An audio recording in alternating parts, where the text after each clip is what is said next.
Good morning, good afternoon, good evening, good night, good day to you.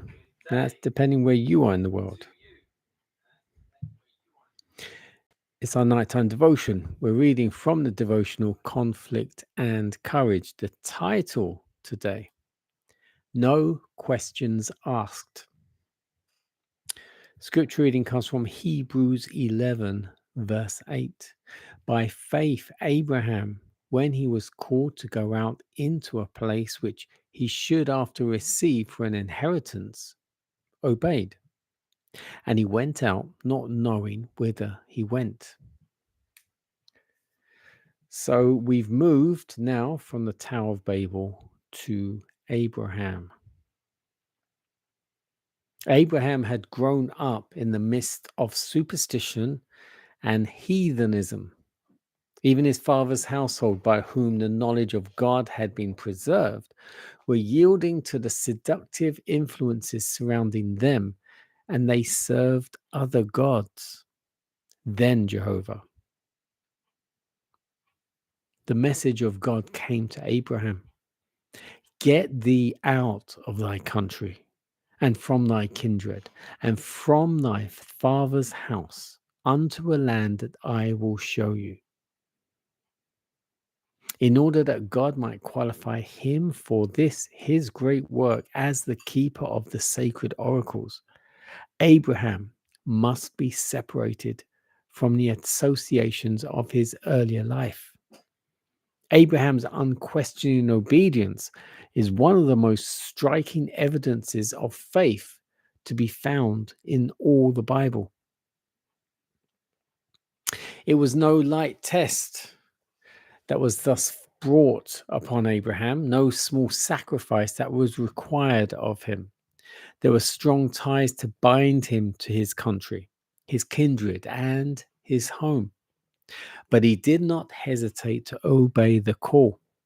He had no question to ask concerning the land of promise, whether the soil was fertile, the climate healthful, whether the country afforded agreeable surroundings and would afford opportunities for amassing wealth.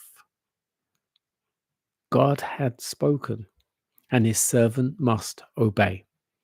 The happiest place on earth for him was the place where God would have him to be. Many are still tested, as was Abraham. They may be required to abandon a career that promises wealth and honor, to leave congenial and profitable associations, separate from kindred, enter upon what appears to be only a path of self denial, hardship, sacrifice.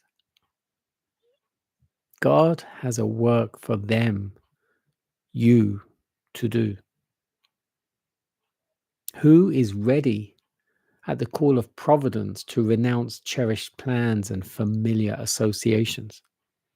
Who will accept new duties and enter untried fields?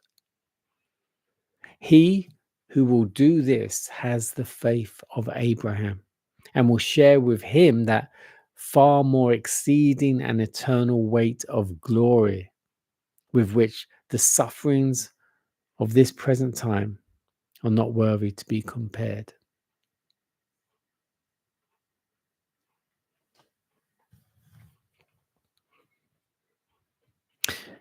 My favorite character in the Bible is Abraham because he didn't ask any questions. And that's why it says no questions asked.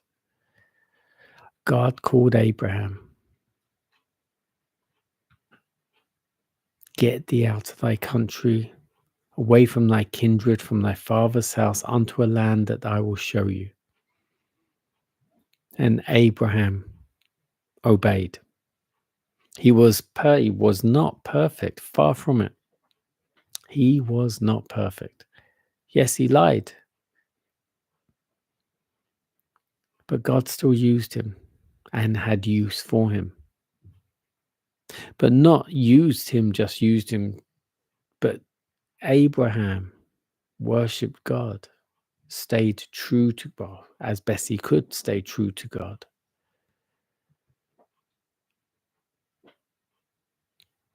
And we can too. Have you had the occasion where you know God has told you to do something and you did it, or not? Or is that still to come? Because that's how I came to be going to church. Maybe I'll share that with you one day.